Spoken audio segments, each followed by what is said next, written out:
At the lawyer's office, I discovered my late husband had left me nothing. To my shock and disbelief, his mother had inherited everything. This revelation left me feeling utterly betrayed and uncertain about my future. What you're about to hear today might change the way you see things. But first, make sure to subscribe to the channel so you don't miss the ending.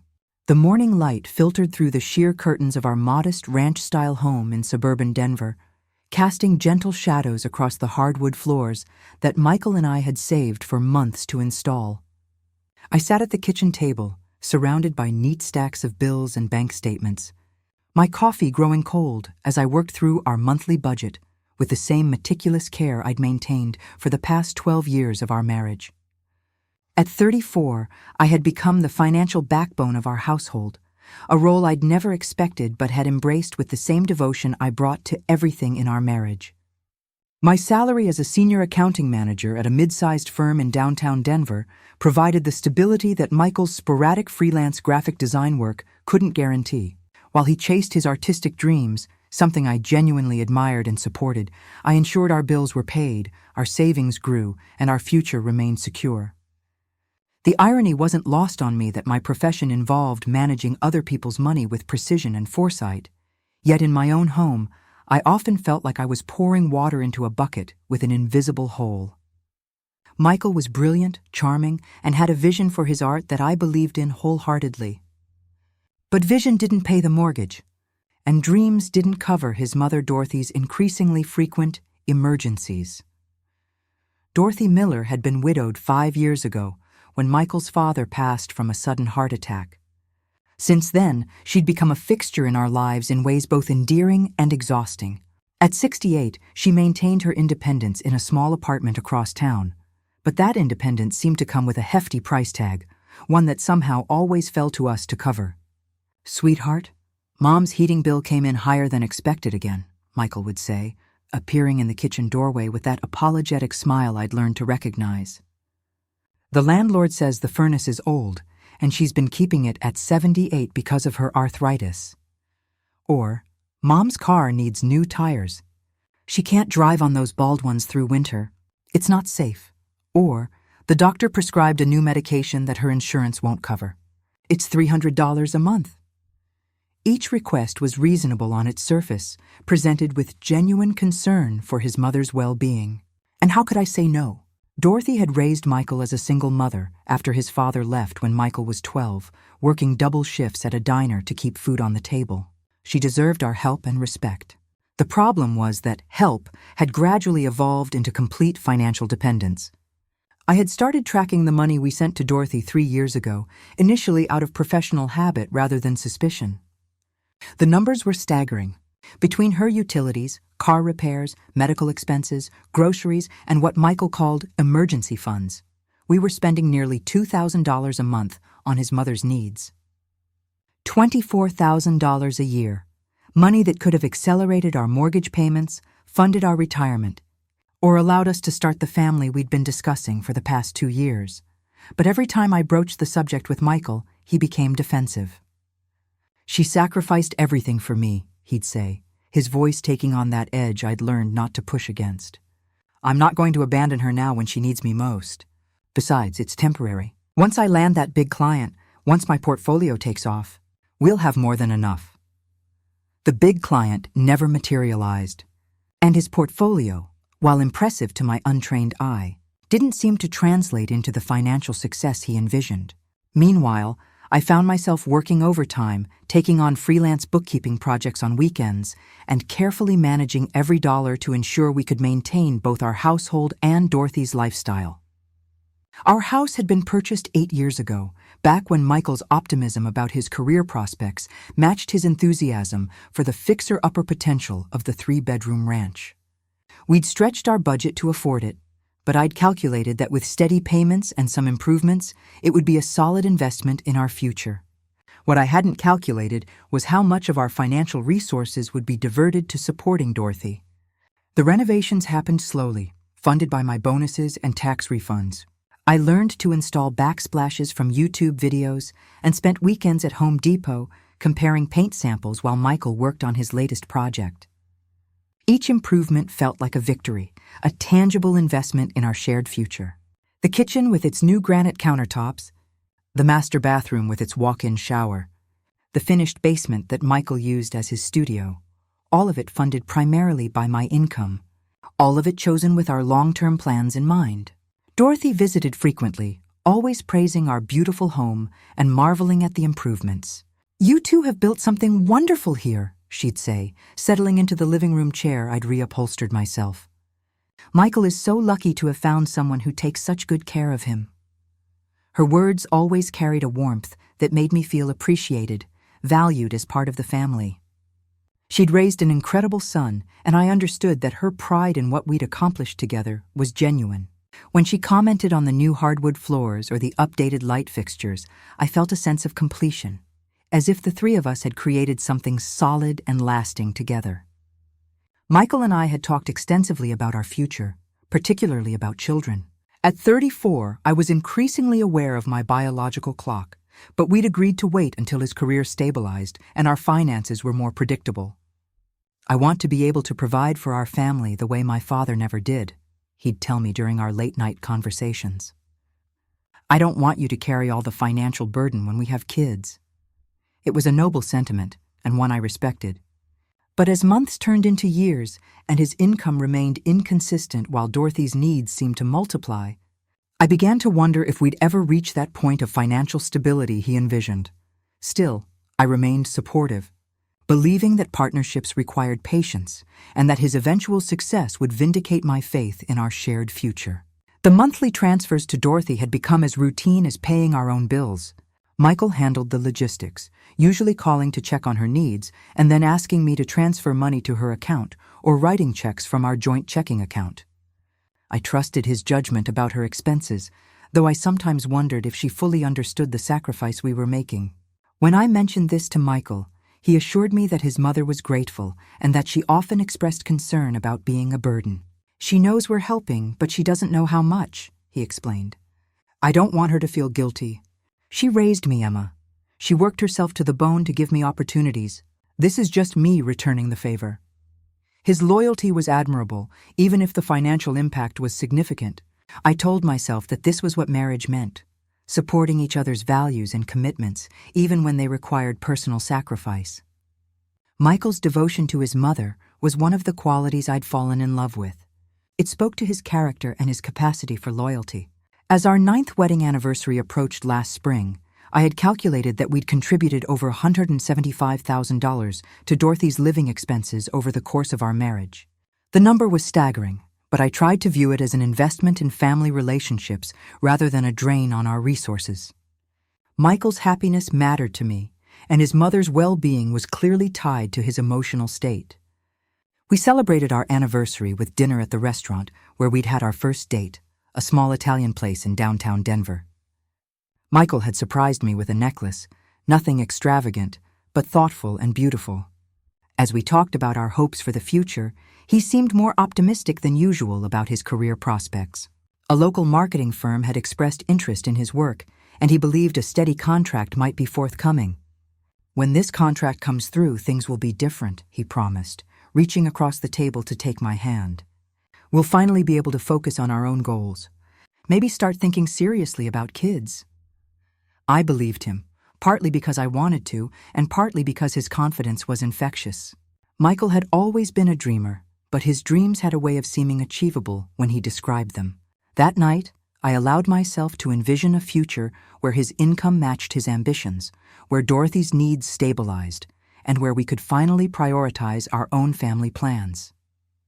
The contract never materialized, but life continued with its familiar rhythm. I managed our finances, Michael pursued his projects, and Dorothy's needs provided a steady undercurrent to our monthly budget discussions. It had become our normal, and I'd made peace with it as the price of the love and partnership I valued above financial security. Looking back now, I realize how completely I'd accepted this dynamic, how thoroughly I'd convinced myself that my financial contributions were temporary investments in our collective future.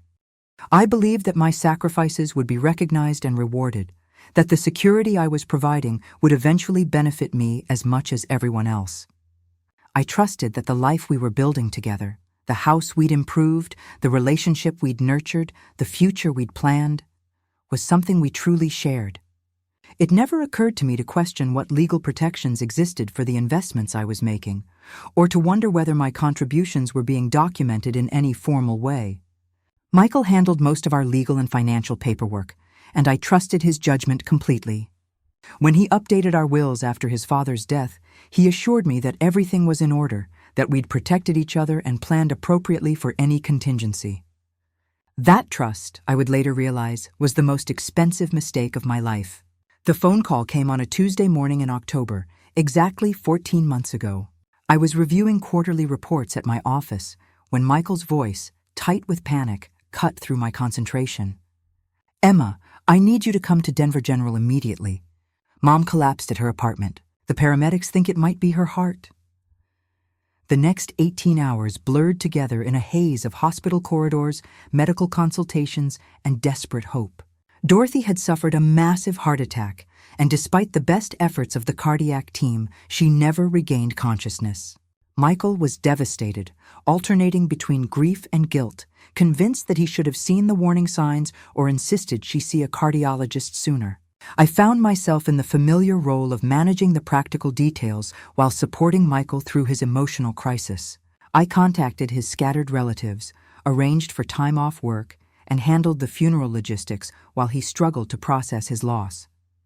Dorothy had been the anchor of his world, and watching him navigate grief was heartbreaking. The funeral was small but meaningful, filled with Dorothy's friends from her apartment complex and her former colleagues from the diner. Person after person approached us with stories of Dorothy's kindness, her resilience, her pride in Michael's accomplishments. "She talked about you two constantly," her neighbor Mrs. Patterson told me. "How proud she was of the life you'd built together, how grateful she was for everything you did for her." Those words brought me comfort during a difficult time. Despite the financial challenges, I felt that we'd done right by Dorothy, that she'd known she was loved and supported. As we returned to our daily routines in the weeks following her death, I expected our financial situation to stabilize, perhaps even improve. The monthly transfers to Dorothy would end, freeing up nearly $2,000 in our budget for our own goals. But Michael seemed unable to discuss practical matters, lost in his grief and struggling to return to his work. When bills arrived or financial decisions needed to be made, he'd defer to me with a wave of his hand. "You handle it, Emma. I can't think about money right now." I understood his need for time to process his loss, so I took on even more of the financial management, assuming that when he was ready, we'd address our changed circumstances together. 3 months after Dorothy's death, Michael still seemed fragile, but he'd begun working again and talking about plans for the future. I thought we were moving toward healing, toward the fresh start that Dorothy's passing might paradoxically provide. I could never have imagined that while I was tenderly supporting my grieving husband, while I was patiently waiting for him to heal enough to discuss our future, a series of legal decisions made years earlier were about to shatter everything I thought I knew about our marriage and my place in his life. The call from the lawyer's office came on a Monday morning in February, almost 4 months after Dorothy's death. A pleasant voice informed me that I needed to schedule an appointment regarding the settlement of Dorothy Miller's estate. I assumed it was a routine matter, perhaps related to closing her accounts or transferring her small savings. Michael had mentioned that his mother had a will, though he'd seemed vague about the details. When I told Michael about the appointment, he became oddly quiet, avoiding eye contact in a way that seemed unusual, even given his recent grief. "It's probably just paperwork," he said, but something in his tone made me uneasy for the first time in months.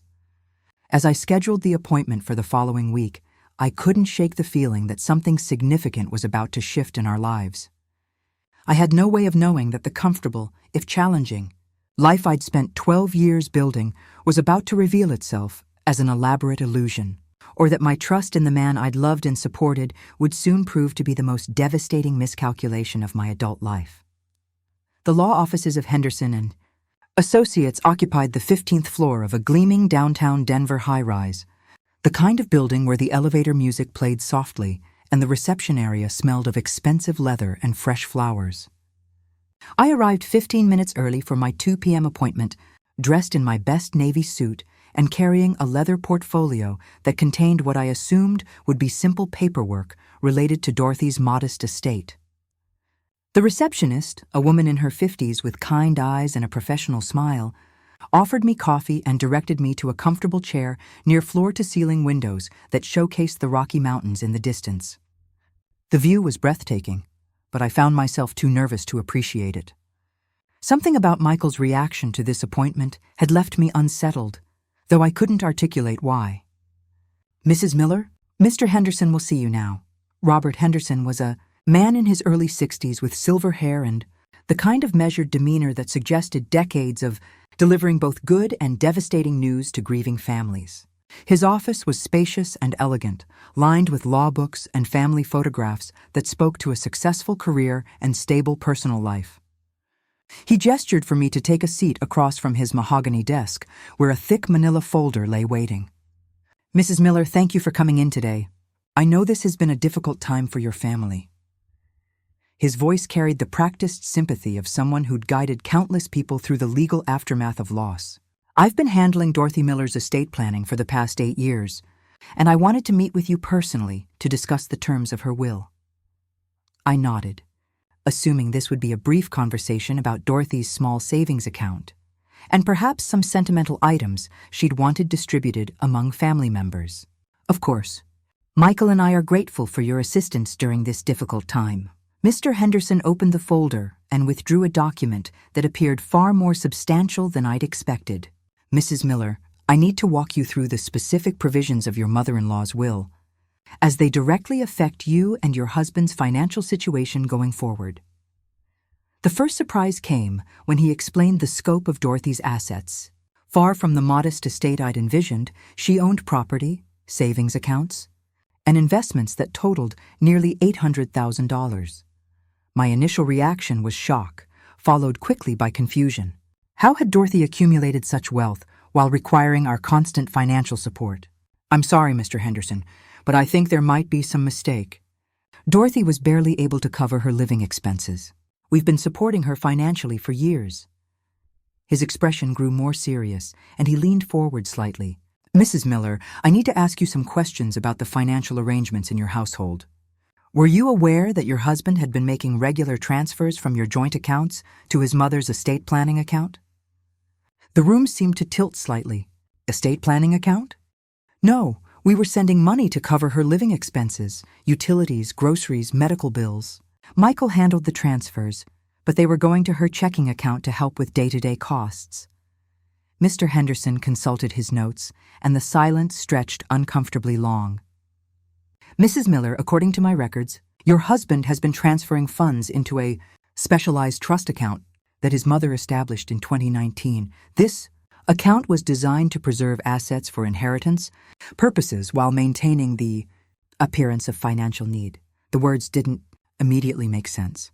I felt like he was speaking a foreign language, one where familiar terms had been rearranged into incomprehensible patterns. "I'm sorry, I don't understand. Are you saying Dorothy didn't need our help?" "Mrs. Miller, your mother-in-law owned her apartment building. She collected rent from 4 other units, which provided more than enough income to cover her personal expenses. The money you and your husband were sending was being systematically saved and invested as part of her estate planning strategy." The leather chair beneath me suddenly felt unstable, as if the entire office might be shifting on its foundation. I gripped the armrests and tried to process what I was hearing. But the bills, the emergencies, the medical expenses, manufactured, I'm afraid. Your husband was fully aware of his mother's financial situation and her estate planning goals. He was a co-signatory on the trust account and actively participated in the wealth preservation strategy. The betrayal hit me in waves, each revelation more devastating than the last. Not only had Michael been lying about his mother's financial needs, but he'd been actively collaborating in a scheme to redirect my earnings into her estate.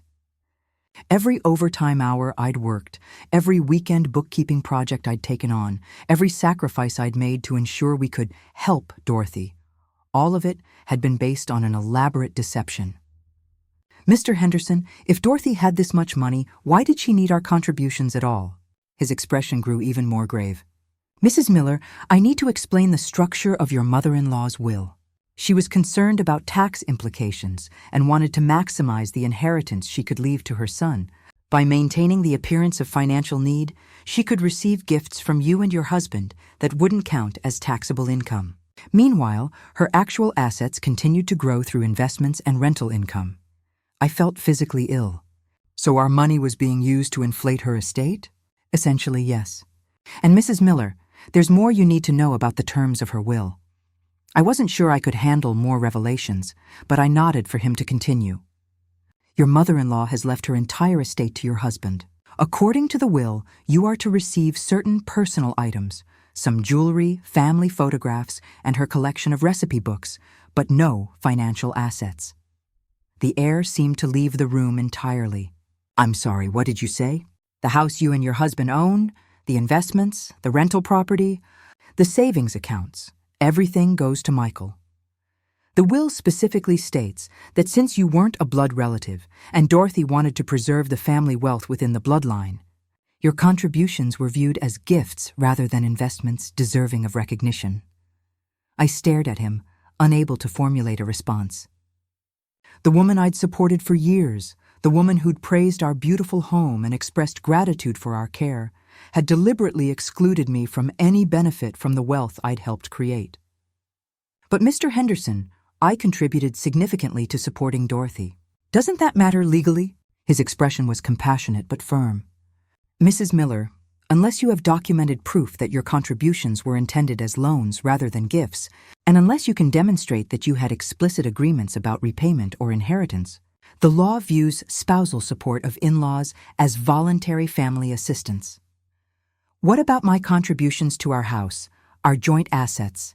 That's where the situation becomes more complicated, and I'm afraid I have more difficult news to share.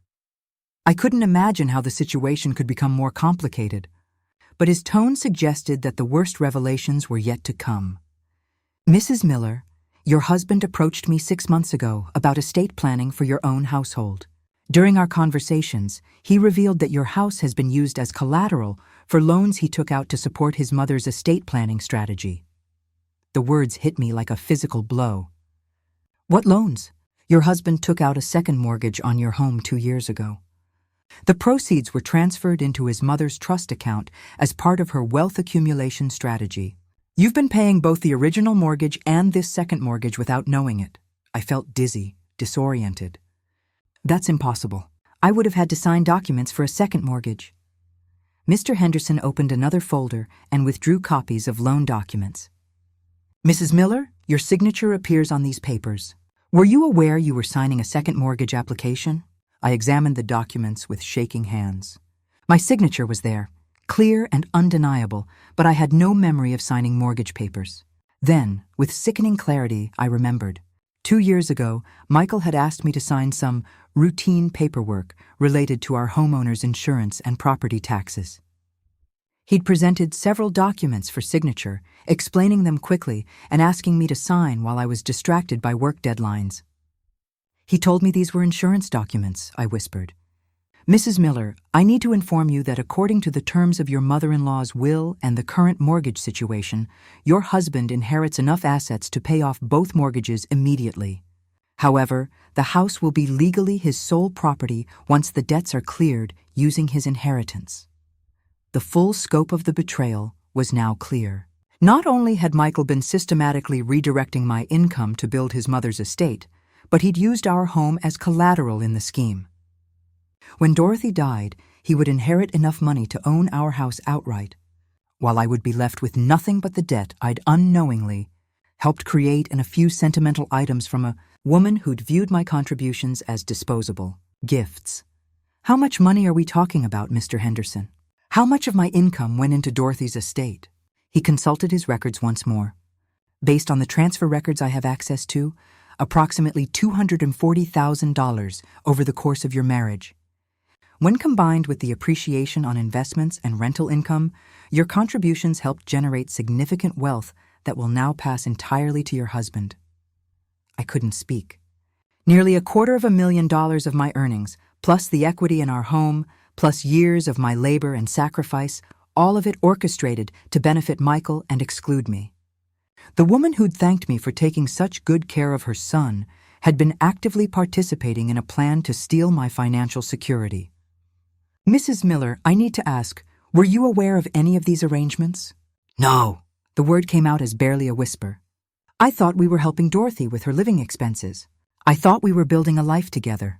I thought the house was ours. I'm very sorry to be the bearer of this news. I want you to know that I advised against many of these arrangements, particularly the use of your home as collateral without your explicit knowledge. However, all the documents are legally valid. I sat in stunned silence, trying to process the magnitude of the deception. The man I'd loved and trusted for 12 years had been systematically stealing from me while I worked overtime to support what I believed was our shared commitment to his mother. The woman I'd sacrificed for had been hoarding my contributions while maintaining the pretense of gratitude and need. Mr. Henderson, what are my legal options? That's a complex question that would require a thorough review of your specific situation. You might want to consult with a divorce attorney who specializes in financial fraud within marriages. There may be grounds for challenging some of these arrangements, though the legal process would be lengthy and expensive. And if I don't challenge them, then your husband will inherit approximately $800,000 in assets, gain sole ownership of your house once the mortgages are paid, and you'll receive Dorothy's jewelry and recipe books. I looked out the window at the mountains, trying to find some anchor point in a world that had suddenly become unrecognizable. Somewhere in those peaks, there were people living simple, honest lives, unaware that in a downtown office building, a woman was discovering that her entire adult life had been built on elaborate lies. Mrs. Miller, I need to prepare you for one more revelation. Your husband is scheduled to meet with me tomorrow morning to begin the inheritance process. He's not aware that I've shared this information with you. The implication was clear. Michael had expected to handle the inheritance privately, presumably planning to present me with some version of events that would conceal the full scope of his deception. He had no idea that I now knew the truth about Dorothy's wealth, about the sacrifices I'd made to fund it, or about the legal arrangements that would leave me with nothing. As I gathered my purse and prepared to leave Mr. Henderson's office, I realized that the woman who'd arrived for this appointment no longer existed. In her place was someone who understood that love, trust, and sacrifice meant nothing when they weren't reciprocated, someone who'd learned that the life she'd spent 12 years building had been an illusion constructed to exploit her generosity and hard work. The elevator ride to the parking garage felt interminable, each floor passing in slow motion as I contemplated returning to the house that was no longer mine, to face the man who'd stolen my future while I thanked him for the privilege of being robbed. I sat in my car in the parking garage for 47 minutes after leaving Mr. Henderson's office, staring at the concrete wall in front of me while my mind struggled to process the magnitude of what I'd learned. The fluorescent lights cast harsh shadows across my dashboard, and the sound of other cars coming and going provided a rhythmic backdrop to my racing thoughts. $240,000, 12 years of marriage, a house that wasn't mine, a mother-in-law who'd smiled at me while orchestrating my financial destruction. A husband who'd kissed me good morning for over 4,000 days while systematically stealing my future. The drive home felt like traveling through a familiar neighborhood that had been subtly altered overnight. Every street corner, every landmark looked the same, but nothing felt real anymore. The house I'd renovated with such care and pride sat at the end of our cul-de-sac, exactly as I'd left it that morning. Its cheerful yellow exterior and carefully maintained garden betraying no hint of the devastating truths I'd discovered. Michael's car was in the driveway. Through the window, I could see him working at his computer in the living room, probably on one of his design projects. The normalcy of the scene felt surreal, my husband pursuing his dreams in our beautiful home while I sat in the driveway knowing that neither the dreams nor the home were anything like what I'd believed them to be.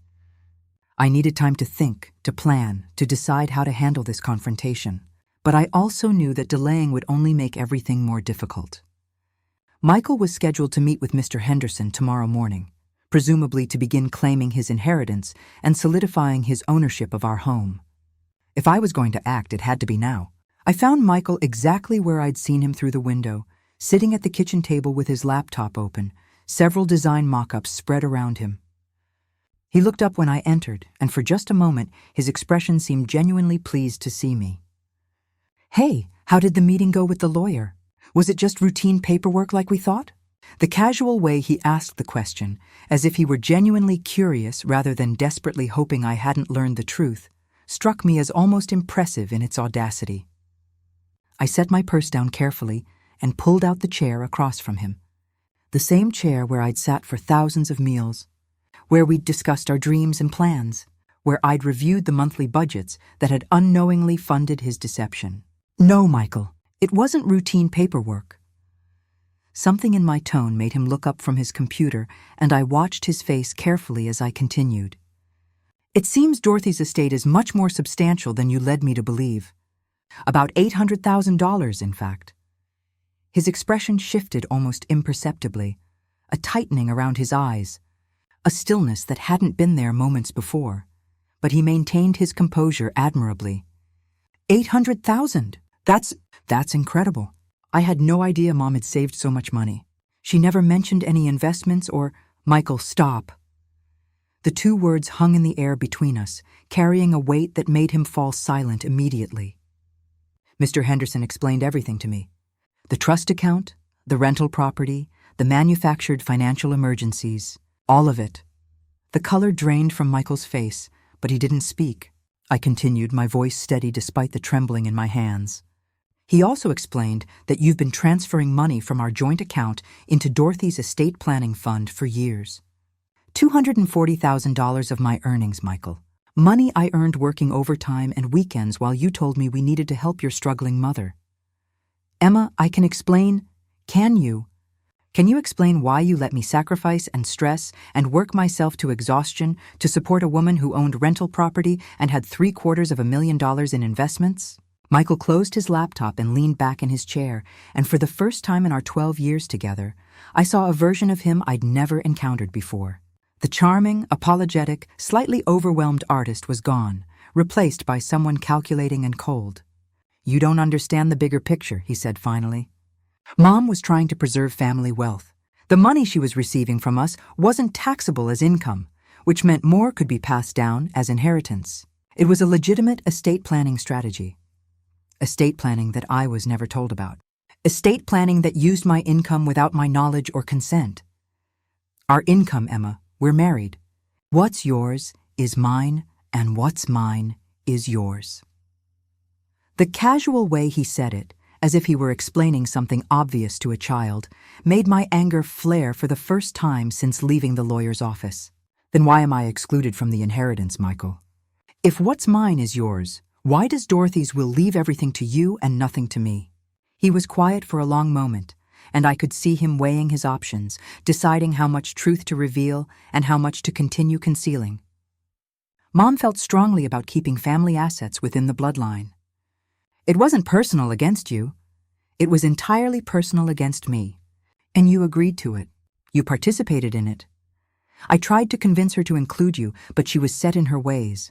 I thought once I inherited everything, we'd share it. We're married, Emma. What's mine is yours, right?" The response was so perfectly crafted, so designed to make me feel guilty for questioning his motives, that I almost admired its manipulative elegance. "What about the house, Michael? What about the second mortgage you took out using our home as collateral?" This time his composure cracked visibly. "How do you know about that?" "Because Mr. Henderson showed me the paperwork. My signature on documents you told me were insurance forms. You used our house to fund your mother's estate, and now that she's dead, you'll use her money to pay off both mortgages and own this place outright. Very neat, very calculated." Michael stood up abruptly and began pacing the kitchen, running his hands through his hair in the gesture I'd once found endearing when he was stressed about a project deadline. "Emma, you're making this sound more sinister than it was. Yes, I should have been more transparent about the financial arrangements, but everything I did was legal. Everything I did was to secure our future." "Our future? Michael, according to Dorothy's will and the mortgage arrangements, you'll own this house outright and inherit $800,000. What exactly am I inheriting from this our future you mention? You're inheriting a husband who will be financially secure for the first time in his adult life. You're inheriting a marriage where you won't have to carry the financial burden anymore." The answer was so tone-deaf, so completely oblivious to the violation he'd committed, that I almost laughed. "Michael, do you understand that what you've described is theft? You took money from our joint account under false pretenses. You used my income to build an inheritance that excludes me. You forged my signature on mortgage documents. I didn't forge anything. You signed those papers. You lied about what they were. I simplified the explanation because you were busy with work. You trust me to handle our financial paperwork. I trusted you not to steal from me." The word steal seemed to hit him like a physical blow, and his pacing stopped abruptly. "I never stole anything from you, Emma.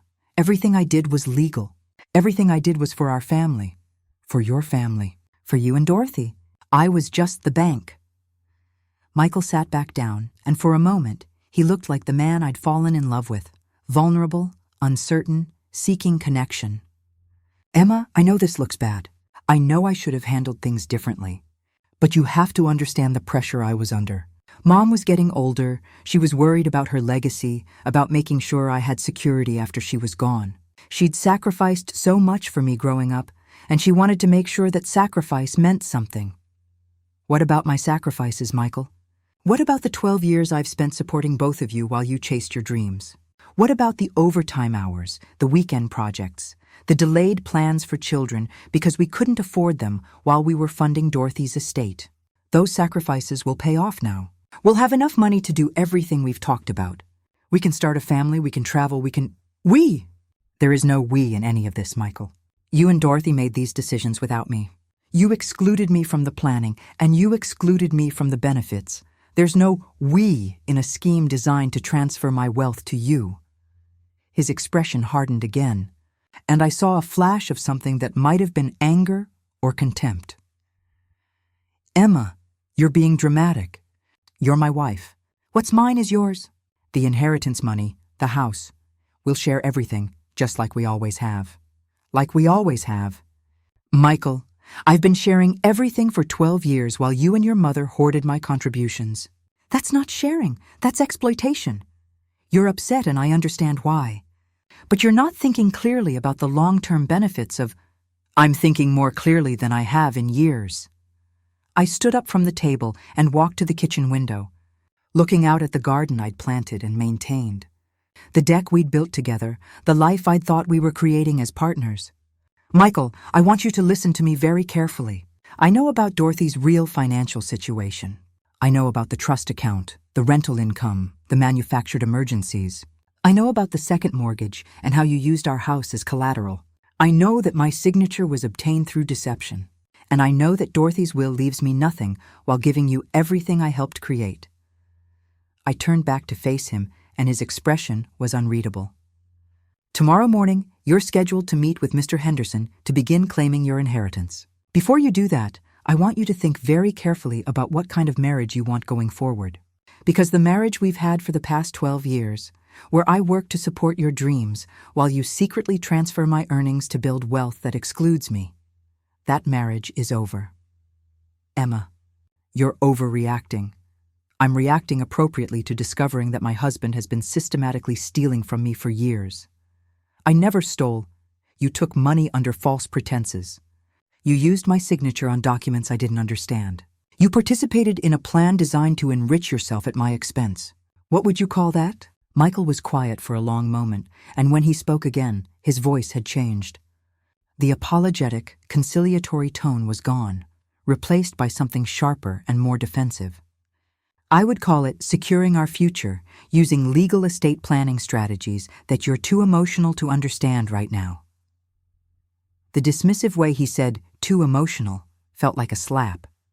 After 12 years of marriage, after learning that he'd been deceiving me about fundamental aspects of our financial life, he was characterizing my response as feminine hysteria rather than justified anger. "Michael, I'm going to be very clear about this.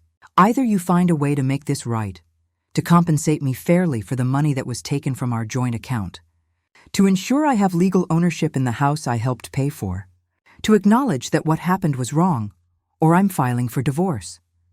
His reaction surprised me. Instead of the shock or distress I expected, he seemed almost relieved, as if I'd finally said something that clarified the situation for him. "Emma, if you file for divorce, you'll get half of our current assets, which isn't much since most of our money went to supporting Mom. But the inheritance I receive after she's gone, that's separate property. You won't have any claim to it."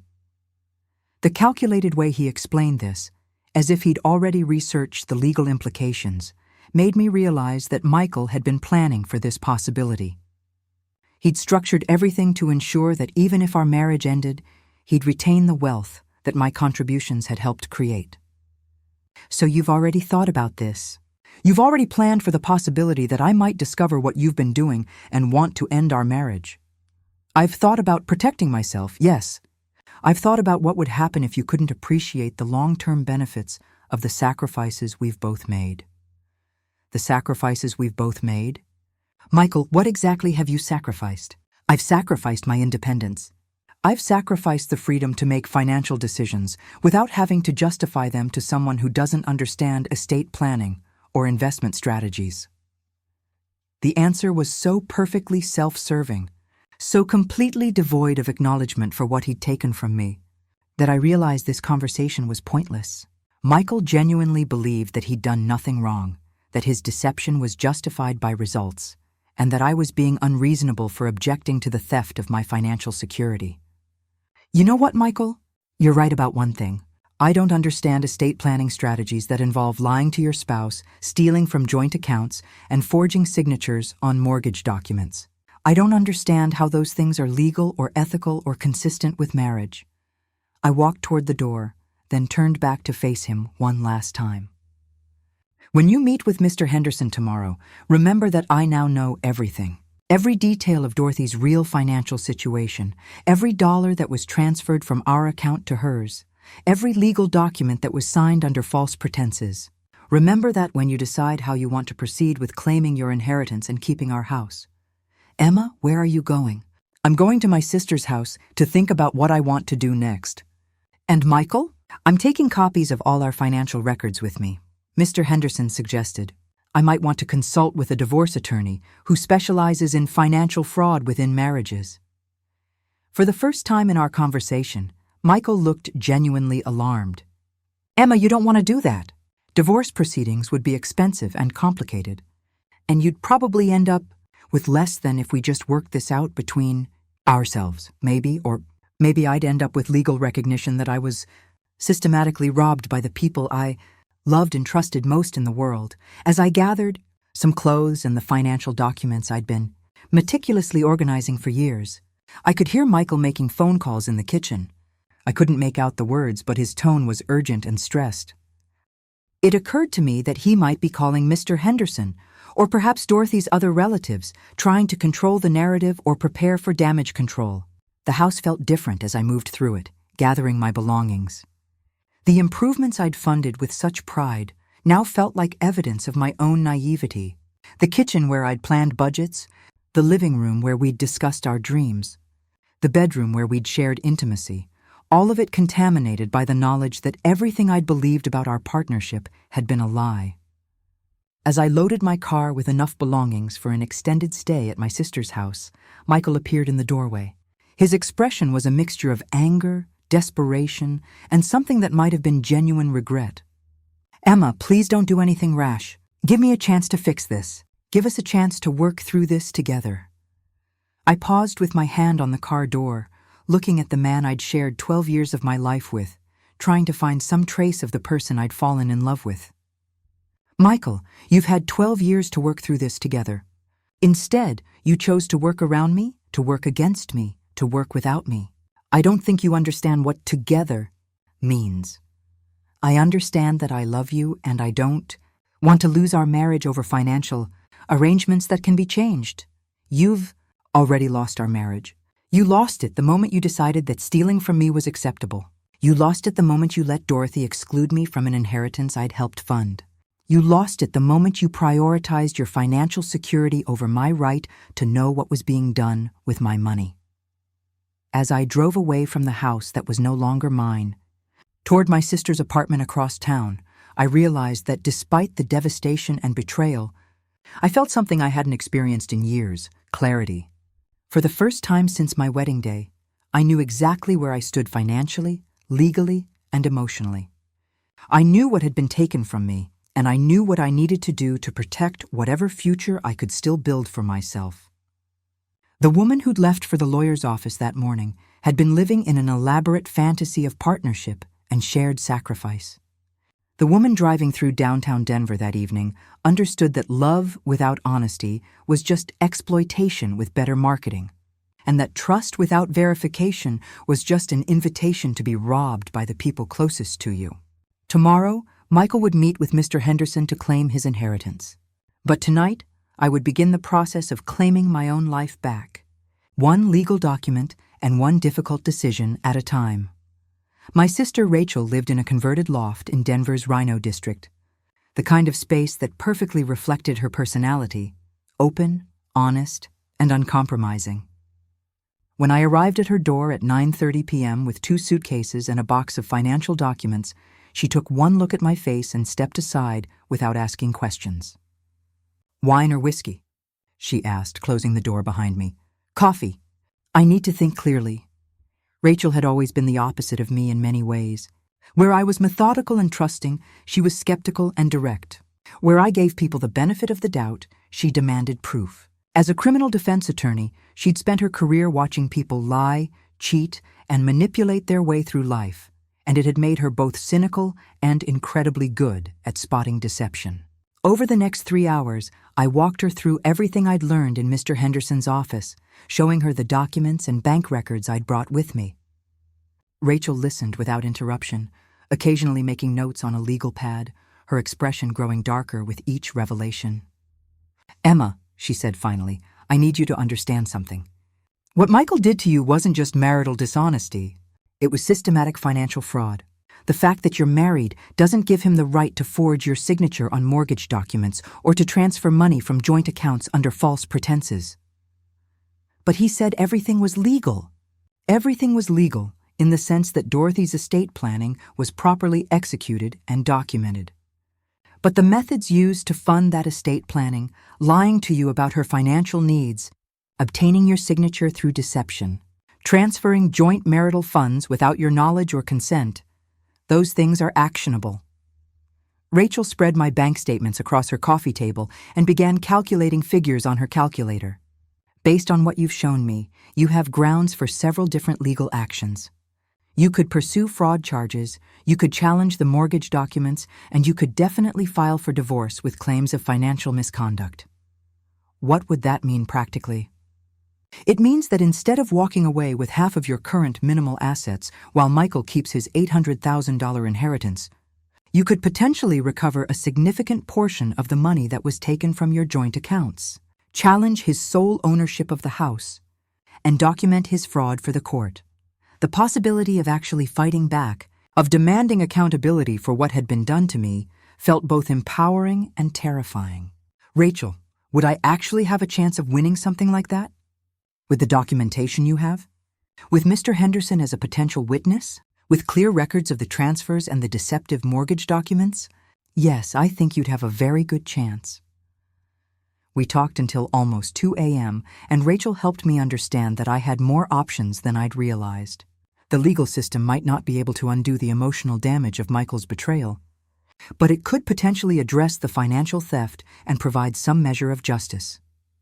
The next morning, while Michael was presumably meeting with Mr. Henderson to claim his inheritance, I was sitting in the office of Jennifer Walsh, a divorce attorney who specialized in cases involving financial fraud within marriages. Rachel had called in a favor to get me an emergency consultation, and Jennifer had agreed to see me before her regular appointments. Jennifer Walsh was a woman in her late 40s with steel gray hair and the kind of direct demeanor that suggested she'd seen every possible variation of marital deception. Her office walls were lined with legal texts and framed certifications, but what caught my attention was a small sign on her desk that read, "Trust but verify. Ronald Reagan. Mrs. Miller, your sister has briefed me on the basics of your situation.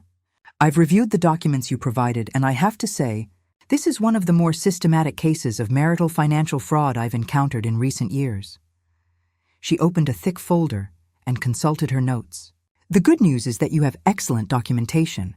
The bad news is that challenging this will require a lengthy legal process that could take 12 to 18 months and cost significant legal fees. What would the potential outcome be? If we can prove fraud, and I believe we can, you could be entitled to recovery of the funds that were taken from joint marital assets, a portion of the inheritance that was funded with your money, and potentially punitive damages. You could also challenge the mortgage documents that were signed under false pretenses. And realistically, what might that mean in terms of actual money? Jennifer consulted her calculator and the documentation I'd provided. Based on the $240,000 that was transferred from your joint accounts, plus appreciation and investment returns, plus your equity stake in the house, plus potential punitive damages, you could be looking at a recovery in the range of $400,000 to $600,000. The number was staggering. Instead of walking away from my marriage with nothing, I could potentially recover most of what had been taken from me and establish legal precedent that what Michael had done was unacceptable. Mrs. Miller, I need to be clear about something. Pursuing this case would mean going to war with your husband. It would mean having your marriage, your finances, and your personal life examined in detail by the court. It would mean depositions, document discovery, and potentially a trial. Are you prepared for that level of conflict? I thought about Michael sitting in Mr. Henderson's office that morning, signing papers to claim an inheritance funded with my money, preparing to take sole ownership of a house I'd helped pay for, continuing to benefit from years of systematic deception. Yes, I'm prepared for that. Then let's talk about strategy. The phone calls started that afternoon. My cell phone buzzed constantly with calls from Michael, each message more desperate than the last. Emma, please call me back. Mr. Henderson told me you know about the inheritance details. I can explain everything. Emma, I talked to a lawyer and he says we can work this out without involving the courts. Please don't do anything rash. Emma, I love you. I know I made mistakes, but we can fix this. Don't throw away 12 years of marriage over money. Emma, if you file for divorce, you're going to spend more on legal fees than you could ever recover. This is insane. I didn't return his calls. Instead, I spent the afternoon with Jennifer Walsh, planning our legal strategy and preparing the documents that would formally begin divorce proceedings with claims of financial fraud. The process of documenting the systematic theft of my financial security was both empowering and heartbreaking. Each bank statement, each transfer record, each mortgage document told the story of my own naivety and Michael's calculated deception. But they also provided the evidence that might allow me to recover what had been taken and establish that what he'd done was wrong. Jennifer helped me understand that in cases like mine, the goal wasn't just financial recovery. It was establishing accountability and ensuring that the legal system recognized marital financial fraud as the serious crime it was. Mrs. Miller, I want you to understand something important. What your husband did to you happens more often than most people realize, but it's rarely challenged because the victims are often too emotionally devastated or financially constrained to fight back. By pursuing this case, you're not just seeking justice for yourself, you're establishing precedent that could help other women in similar situations. That evening, as I sat in Rachel's apartment reviewing the legal documents that would change my life forever, Michael appeared at the door. Rachel answered his knock and informed him that I wasn't available to speak with him, but I could hear his voice through the door, pleading and desperate. Please, Emma, just give me 5 minutes. I can make this right. I have the inheritance money now. I can compensate you for everything. We don't need lawyers and courts. We can work this out ourselves. The offer was tempting, but Jennifer had warned me about exactly this scenario. He'll promise you anything to avoid legal accountability, she'd said. But once you accept a private settlement, you lose any legal recourse if he doesn't follow through, and more importantly, you lose the opportunity to establish that what he did was criminal. I didn't respond to Michael's pleas, and eventually Rachel told him that any further communication needed to go through my attorney. The next morning, Jennifer Walsh filed divorce papers with claims of financial fraud, and Michael was served with legal documents that would force him to account for every dollar he'd taken from our joint accounts. His response was swift and ugly. Within 24 hours, I received a certified letter from his attorney, not a family law specialist, but a criminal defense attorney, which told me everything I needed to know about how seriously he was taking the fraud charges. The letter was a masterpiece of legal intimidation, threatening to countersue me for defamation, claiming that my fraud allegations were baseless and malicious, and warning that if I continued with the divorce proceedings, he would vigorously defend his reputation and seek all available damages. Jennifer laughed when I showed her the letter. "This is exactly what I expected. He's trying to scare you into backing down because he knows he can't defend the actual facts of what he did. The more aggressive his response, the more confident I am that we have a strong case." The discovery process began immediately. Jennifer filed motions to freeze Michael's inheritance pending the outcome of our case, to prevent him from transferring or hiding assets, and to compel him to provide complete financial records dating back to the beginning of our marriage. Michael's attorney fought every motion, but the court was unsympathetic to arguments that spousal financial fraud should be kept private or that inheritance money derived from stolen marital funds should be protected from recovery claims. Within 6 weeks, we had access to financial records that revealed the full scope of Michael and Dorothy's deception. The estate planning attorney's files showed detailed correspondence about strategies for maximizing Dorothy's inheritance while minimizing tax liability, including explicit discussions about how to characterize my contributions as gifts rather than investments.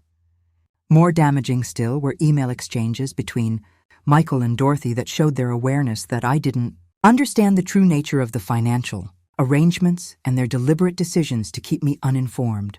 In one particularly devastating email from 2 years earlier, Dorothy had written, "I'm concerned that Emma is asking more questions about our finances.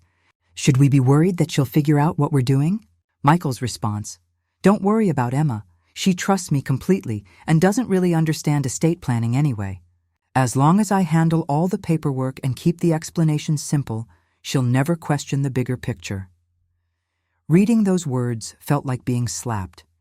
The casual dismissal of my intelligence, the confident assumption that I could be indefinitely deceived, the complete absence of any consideration for my rights or feelings, it was all there in black and white.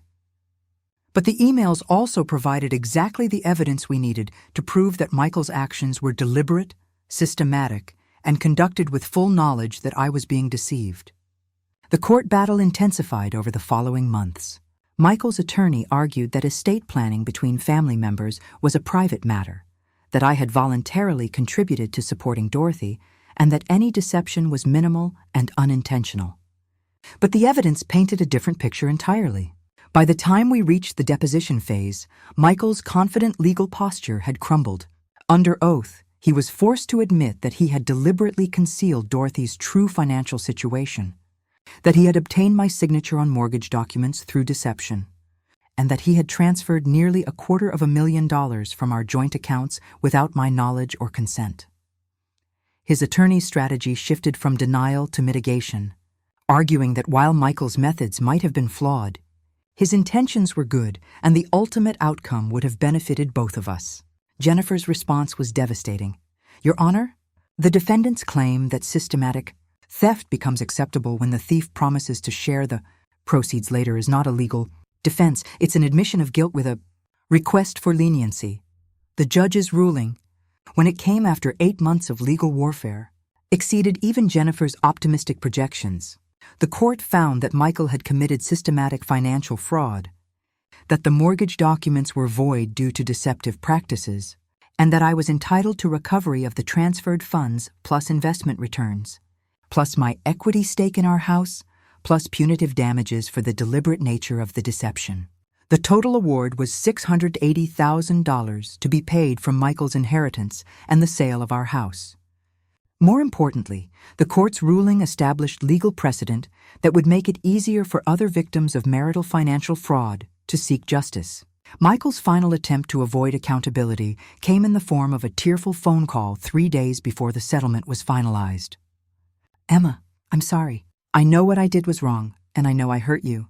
But did we really have to destroy our marriage and drag each other through court to resolve this? Couldn't we have worked it out privately?" The question revealed that even after months of legal proceedings, depositions, and court hearings, Michael still didn't understand the fundamental issue. He saw our divorce as a business dispute that had gotten out of hand, rather than the natural consequence of his betrayal of everything marriage was supposed to represent. "Michael," I said, "we didn't drag each other through court. You committed fraud, and I held you accountable for it. Those are two very different things, but we could have avoided all this pain and expense. You could have avoided all this pain and expense by not stealing from me in the first place." When the settlement was finalized and the legal proceedings concluded, I found myself in a position I'd never expected, financially secure, legally vindicated, and completely free from the marriage that had consumed 12 years of my life. The money I recovered allowed me to purchase a small house in a neighborhood I'd always loved, to establish my own retirement accounts, and to build the kind of financial independence I'd never had during my marriage. But more importantly, the legal victory established that what Michael had done was wrong, not just personally, but legally and morally. As I moved into my new home and began rebuilding my life, I realized that the woman who'd walked into Mr. Henderson's office 18 months earlier no longer existed. In her place was someone who understood that trust without verification was foolishness, that love without honesty was exploitation, and that the most expensive mistake you can make is assuming that other people share your values simply because you care about them. The legal battle had been exhausting and emotionally devastating, but it had also been necessary. Not just for the financial recovery, but for the principle that marriage doesn't give anyone the right to steal from their spouse, and that victims of financial fraud have the right to fight back and seek justice. As I sat in my new living room, surrounded by boxes and beginning to plan a future based on honesty and self-reliance, I felt something I hadn't experienced in years: peace. Not the fragile peace of willful ignorance, but the solid peace of knowing exactly where I stood and having the resources to protect myself going forward. The first year after the divorce, settlement was finalized, felt like learning to live in a foreign country where I spoke the language but didn't understand the customs. Everything from grocery shopping to paying bills required conscious thought and decision-making that had become automatic during 12 years of marriage. The freedom to make choices without consulting anyone, to spend money without justifying expenses, to plan for a future that belonged entirely to me, it was simultaneously liberating and overwhelming. My new house was a 1920s craftsman bungalow in the Highlands neighborhood, about 15 minutes from downtown Denver. It had original hardwood floors, built-in bookcases, and the kind of character that came from nearly a century of families calling it home. More importantly, it was entirely mine, purchased with the settlement money, titled in my name alone, and free from any hidden mortgages or secret financial arrangements. The process of making it feel like home was both therapeutic and revealing. For the first time in my adult life, I could choose paint colors, furniture, and decorative elements based solely on my own preferences. I discovered that I actually preferred cool colors over the warm earth tones that had dominated the house I'd shared with Michael. I learned that I enjoyed having fresh flowers in every room and that I was drawn to clean, minimalist design rather than the eclectic mix of art and clutter that had characterized our married life. But the healing process involved more than just creating a new physical space. Dr. Sarah Chen, the therapist Rachel had recommended, helped me understand that my recovery needed to address not just the financial betrayal, but the deeper psychological impact of discovering that my entire adult identity had been built on false premises. "Emma," she said during one of our early sessions, "you're not just processing the end of a marriage. You're processing the discovery that the person you thought you were, a supportive partner in an equal relationship, was actually a victim of systematic exploitation. That's a fundamental identity shift that requires time and patience to integrate." The therapy sessions were difficult but necessary. I had to confront not just Michael's deception, but my own role in enabling it. How had I been so trusting that I'd signed mortgage documents without reading them? How had I accepted vague explanations about Dorothy's finances without asking for specifics? How had I allowed myself to become so financially enmeshed with people who viewed my contributions as disposable gifts rather than meaningful investments? Dr. Chen helped me understand that my trusting nature wasn't a character flaw that had made me vulnerable to exploitation. It was a strength that had been weaponized against me by people who didn't share my values of honesty and reciprocity. The problem wasn't that you trusted too much, she explained. The problem was that you trusted people who weren't trustworthy. Learning to distinguish between the two will be an important part of your healing process. 6 months after moving into my new house, I began to feel ready for social connections beyond my therapy sessions and regular dinners with Rachel. I joined a hiking group that met on weekends to explore trails in the Rocky Mountains. And I signed up for a photography class at the Denver Art Museum. Both activities represented interests I'd had during college, but had gradually abandoned as my marriage consumed more of my time and energy. The hiking group was where I met David Martinez, a software engineer who'd moved to Denver from San Francisco after his own divorce 2 years earlier. David was quiet and thoughtful, with a dry sense of humor and an encyclopedic knowledge of Colorado's wilderness areas. Unlike Michael, who dominated conversations with talk of his projects and dreams, David asked questions and listened to the answers. He was genuinely curious about my work, my interests, and my thoughts on everything from trail conditions to local politics. Our first coffee date, 3 months after we met, was refreshingly straightforward. David explained that he was looking for companionship and possibly a serious relationship, but that he believed in taking things slowly and building trust gradually. He'd been financially devastated by his own divorce. His ex-wife had hidden gambling debts that had consumed their savings and retirement accounts, and he understood the importance of financial transparency in relationships. I believe in separate bank accounts, at least initially, he told me over coffee at a small cafe in my neighborhood. Not because I don't trust you, but because I think financial independence is healthy, especially for people who've been burned before. The approach he described was exactly what I needed. After 12 years of complete financial enmeshment that had been used against me, the idea of maintaining my own accounts and making my own financial decisions felt like a luxury rather than a limitation. David and I took things slowly, building friendship before romance, establishing trust through consistent actions rather than grand gestures. He was reliable in small ways that felt significant after years of living with someone whose promises were meaningless. When he said he'd call at a certain time, he called. When he offered to help with a project, he followed through. When he shared information about his finances or his past, the details were verifiable and consistent. 8 months after we met, David asked if I'd like to take a weekend trip to Moab for some hiking and photography. The invitation represented a new level of intimacy and commitment, and I found myself excited rather than anxious about the prospect of traveling with someone I was beginning to care about deeply. The trip to Moab was a revelation in ways I hadn't expected. Watching David navigate unfamiliar terrain with patience and good humor, seeing how he treated service workers and fellow hikers with respect and kindness, observing his genuine appreciation for natural beauty without any need to monetize or exploit it. All of it contrasted sharply with memories of traveling with Michael, who'd often been distracted by work calls or frustrated when experiences didn't match his expectations. On our last night in Moab, as we sat on the deck of our hotel watching the sunset over red rock formations, David brought up a conversation we'd been approaching gradually for weeks. "Emma, I want you to know that I'm falling in love with you," he said quietly. "And I want you to know that I understand why you might need more time to feel secure about that." The directness of his communication, the acknowledgement of my history without any pressure to get over it faster than felt comfortable, was exactly what I needed to hear. "I'm falling in love with you too," I replied. "And you're right that I need time to trust that feeling. But I want you to know that the time I need isn't about doubting you. It's about learning to trust my own judgment again." David nodded, and we continued watching the sunset in comfortable silence.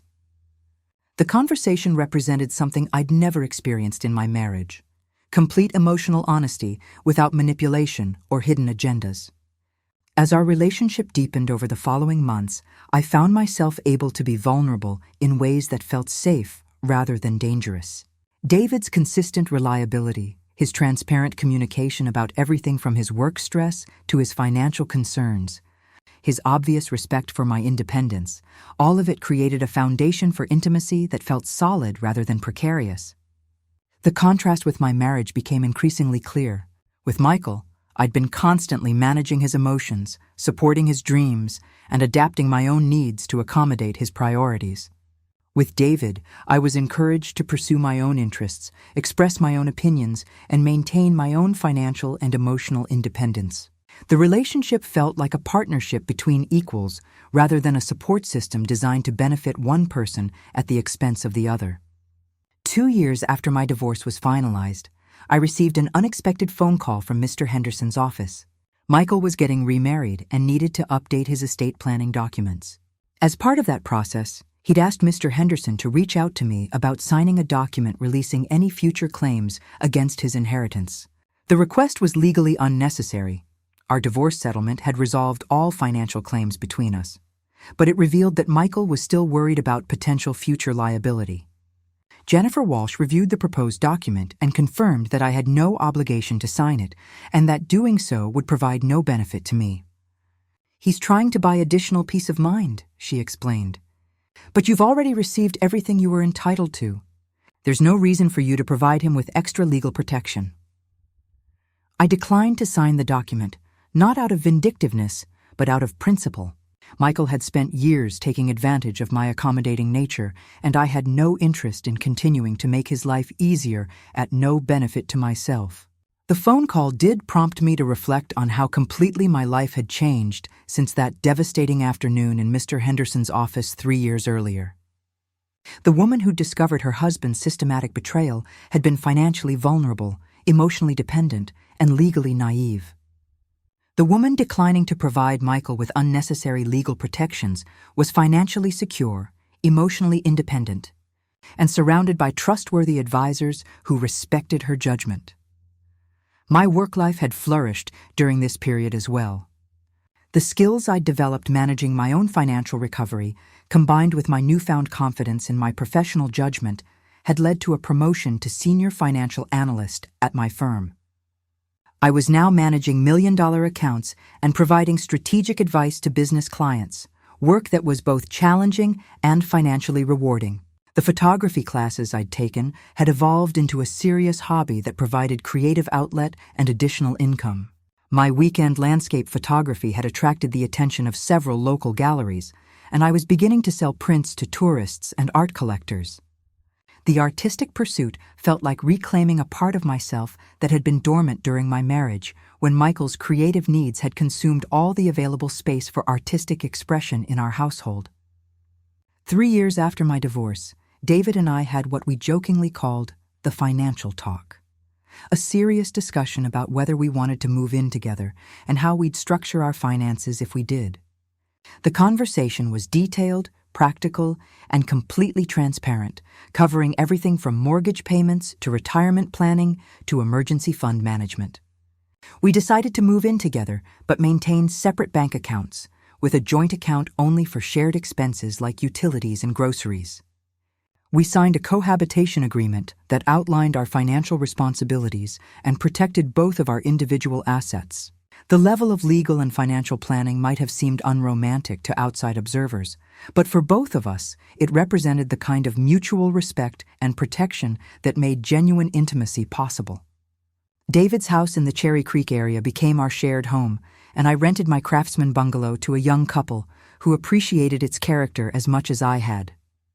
The rental income provided additional financial security, and maintaining ownership of the house gave me a tangible reminder of my independence and resilience. As we settled into domestic life together, I marveled at how different this relationship felt from my marriage. Decisions were made collaboratively, with genuine consideration for both of our preferences and needs. Financial discussions were open and ongoing, with complete transparency about income, expenses, and long-term goals. When conflicts arose, they were addressed directly and resolved through compromise rather than manipulation or emotional blackmail. Dr. Chen and I had gradually reduced our therapy sessions from weekly to monthly to quarterly check-ins, but she remained an important resource as I navigated the challenges of building a healthy relationship after experiencing systematic betrayal. "Emma," she said during one of our sessions, "I want you to recognize how much growth you've demonstrated. You've moved from being someone who avoided financial and emotional conflict at all costs to someone who can engage in difficult conversations with confidence and clarity. That's a fundamental personality shift that will serve you well for the rest of your life." The observation was accurate. The woman who'd signed mortgage documents without reading them had been replaced by someone who insisted on reviewing every legal document, understanding every financial arrangement, and maintaining clear boundaries around her own resources and decision-making authority. But the healing process had also involved learning to trust again, not blindly, as I had with Michael, but carefully and with verification. David had earned my trust through hundreds of small demonstrations of reliability and honesty, and I'd learned to distinguish between healthy caution and paralyzing fear. 4 years after my divorce, I received news that Michael's second marriage was ending in divorce, with his new ex-wife making claims of financial impropriety similar to my own. The information came through Rachel, who'd heard it from a colleague in the family law community, and while I felt no satisfaction in Michael's troubles, I was grateful that our legal battle had established precedents that would help his second wife seek justice. "Some people never learn," Rachel observed when she told me the news. Michael apparently tried to use some of the same estate, planning strategies with his new wife that he'd used with you. The revelation confirmed that Michael's deception hadn't been a one-time mistake born of desperation, but a systematic approach to relationships that treated partners as financial resources rather than equal participants. I was grateful to have escaped that dynamic and even more grateful to have found a relationship based on completely different values. As I approached my 40th birthday, 5 years after learning the truth about my marriage, I felt a sense of completion about the healing process. The financial devastation had been recovered through legal action. The emotional trauma had been processed through therapy and the passage of time. The practical skills I'd needed to protect myself going forward had been developed through experience and education. Most importantly, I'd learned to distinguish between the person I'd been, trusting, generous, and committed to partnership, and the mistakes I'd made in how I'd implemented those values. My fundamental character hadn't been the problem. My lack of systems for verification and protection had been the problem. The woman who'd walked into Mr. Henderson's office 5 years earlier had believed that love meant complete trust and that marriage meant financial merger. The woman celebrating her 40th birthday understood that love meant mutual respect and that healthy relationships required both intimacy and independence, both trust and verification, both generosity and boundaries. 5 years after that life-changing afternoon in Mr. Henderson's office, I stood in the kitchen of the home I shared with David, watching the morning light filter through windows that looked out onto our small but carefully tended garden. The scene was peaceful, domestic, and completely honest, a sharp contrast to the elaborate deceptions that had characterized my previous life. At 41, I had built something I'd never thought possible during my marriage, a life based on complete transparency, mutual respect, and genuine partnership.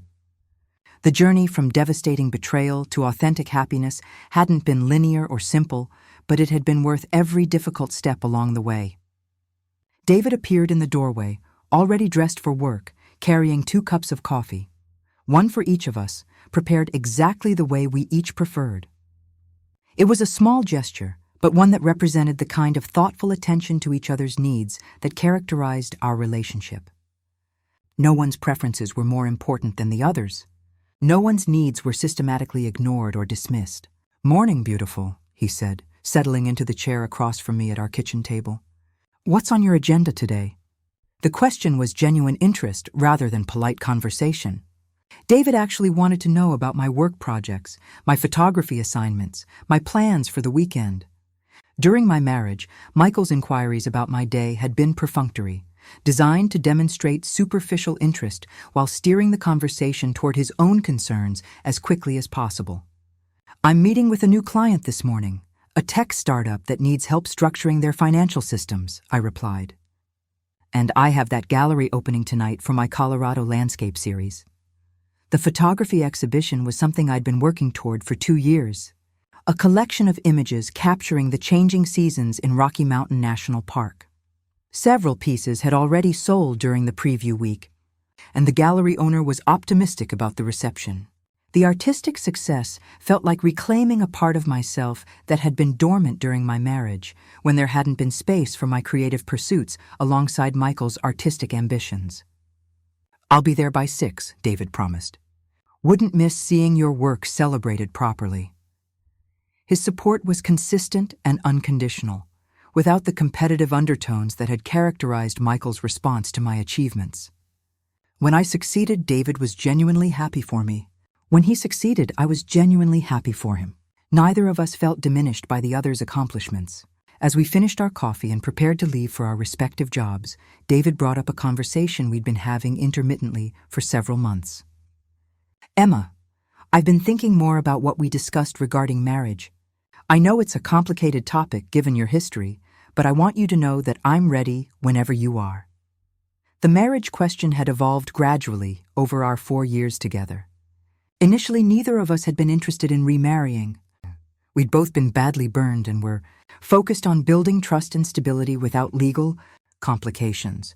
But as our relationship had deepened and proven itself reliable, we'd begun discussing whether we wanted to formalize our commitment.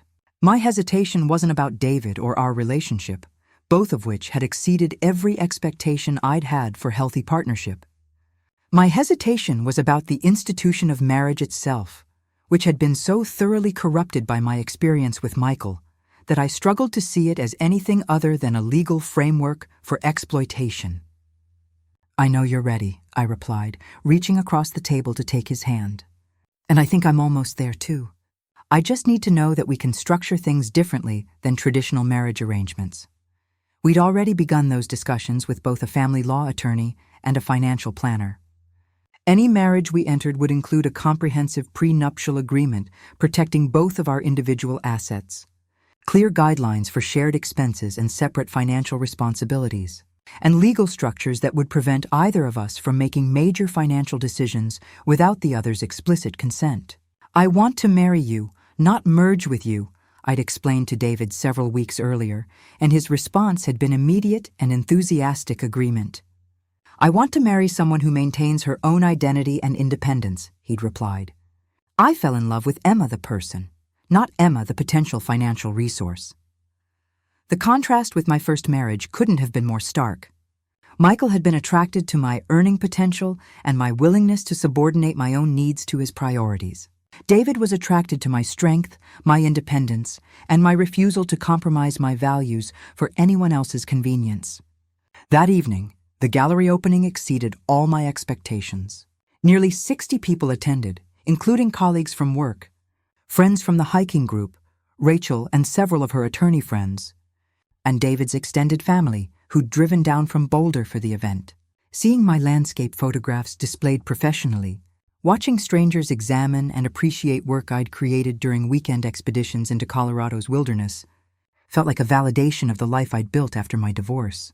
The most meaningful moment came when David's niece, a college student studying environmental science, spent 20 minutes examining a photograph I'd taken of sunrise over alpine lakes.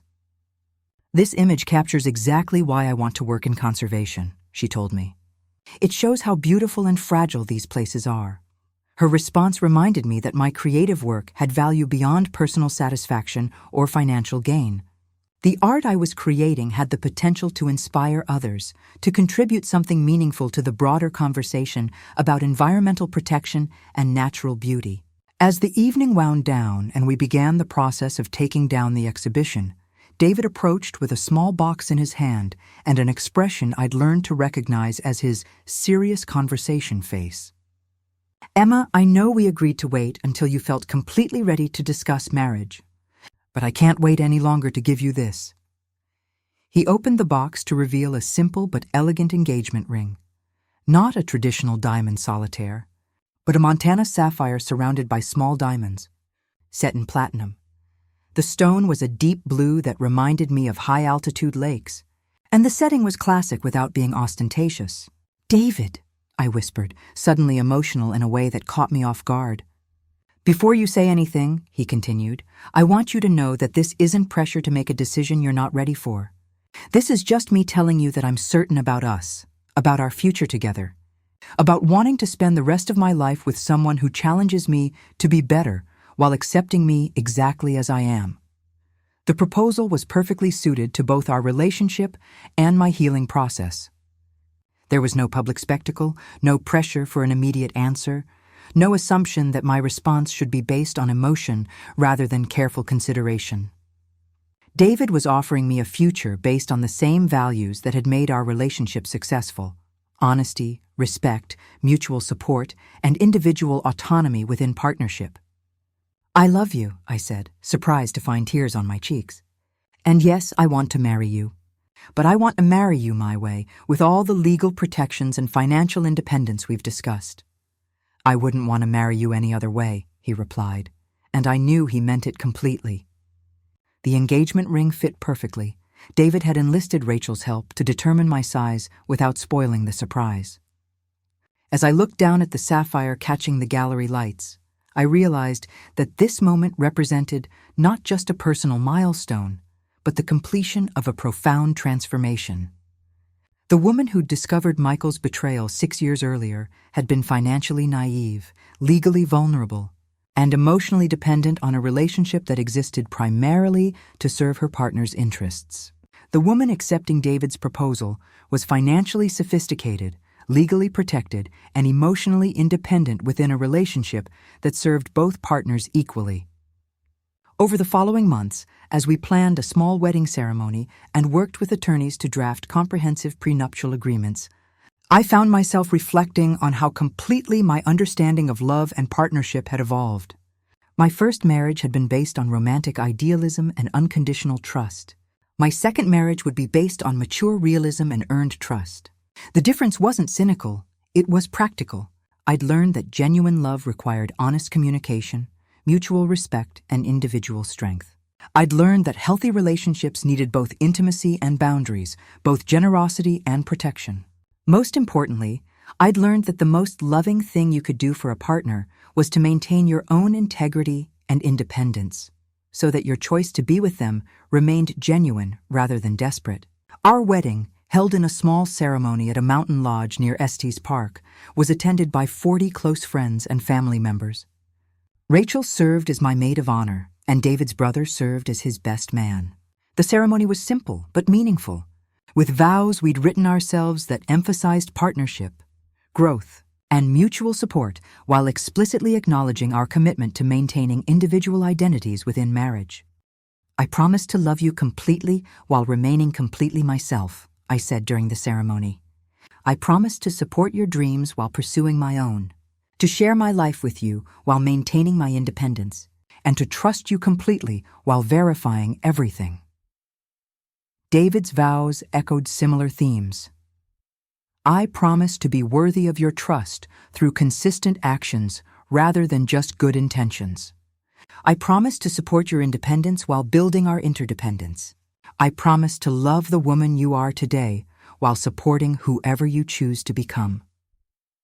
The reception was held in the lodge's great room, with views of the Continental Divide providing a spectacular backdrop for celebration. As I danced with my new husband while our friends and family looked on, I felt a sense of completion that had nothing to do with finding someone to complete me and everything to do with choosing to share a complete life with someone who enhanced rather than diminished it. 6 months after our wedding, I received a letter that provided unexpected closure to the most traumatic chapter of my life. Michael's second ex-wife, armed with the legal precedents established by my case, had successfully recovered $400,000 in damages from him for financial fraud. The court had found that Michael had used identical strategies in his second marriage that he'd employed with me, confirming that his deception was systematic rather than situational. More significantly, Michael's pattern of financial fraud had attracted the attention of criminal prosecutors, and he was facing potential jail time for tax evasion related to his manipulation of Dorothy's estate planning strategies. The elaborate scheme that had once seemed so sophisticated was now revealed as criminal activity that had finally caught up with him. I felt no satisfaction in Michael's legal troubles, but I was grateful that his victims were finding justice and that his ability to continue exploiting trusting partners was being curtailed by the legal system. The letter also included an apology from Michael, not for the court-ordered financial restitution he'd already provided, but for the emotional damage his betrayal had caused. The apology was too little and too late to matter for our relationship, but it provided confirmation that he'd finally acknowledged the harm his actions had caused. As I shared the news with David over dinner that evening, I realized that Michael's belated recognition of his wrongdoing mattered less to me than I'd expected. My healing hadn't depended on his acknowledgement or regret. It had depended on my own actions to seek justice, rebuild my life, and create relationships based on honesty and mutual respect. "Are you glad he finally apologized?" David asked. "I'm glad he finally understands what he did," I replied. "But my peace doesn't depend on his remorse. It depends on the life we've built together." 7 years after that devastating afternoon in Mr. Henderson's office, I could look back on the experience with gratitude rather than bitterness. Not gratitude for the betrayal itself, which had been genuinely traumatic and destructive, but gratitude for what I'd learned about my own strength, for the legal justice I'd been able to achieve, and for the authentic relationship I'd been able to build with David. The woman who'd trusted blindly had learned to trust wisely. The woman who'd sacrificed her own needs had learned to balance generosity with self-protection. The woman who'd believed that love meant financial merger had learned that love meant mutual support between independent equals. Standing in our kitchen on a quiet Sunday morning, reading the newspaper while David prepared pancakes and our cat dozed in a patch of sunlight, I felt a contentment that was based on reality rather than illusion. I knew exactly where I stood financially, legally, and emotionally. I knew exactly what my husband's intentions were because he communicated them clearly and consistently. I knew exactly what my future looked like because I was actively creating it rather than passively hoping for the best. The life I'd built after my divorce wasn't just different from my first marriage, it was better in every measurable way. More honest, more secure, more balanced, and more sustainable. I'd learned that the most romantic thing about a relationship wasn't passionate declarations or grand gestures, but the daily choice to treat each other with respect, honesty, and consideration. As David set a plate of perfectly cooked pancakes in front of me and kissed the top of my head before sitting down with his own breakfast, I smiled at the ordinariness of the moment and the extraordinary trust it represented. This was what healthy love looked like, not dramatic or tumultuous, but steady, reliable, and genuinely mutual. The woman who'd once believed that sacrifice and financial merger were expressions of love had learned that the deepest expression of love was maintaining your own integrity while supporting your partner's growth, protecting your own resources while sharing your life generously, and building something together that enhanced both of your individual strengths rather than exploiting them. I'd found my way back to trust, but it was trust tempered by wisdom, love grounded in reality, and partnership based on equality. It had taken years to rebuild, but what I'd created was worth every difficult step of the journey.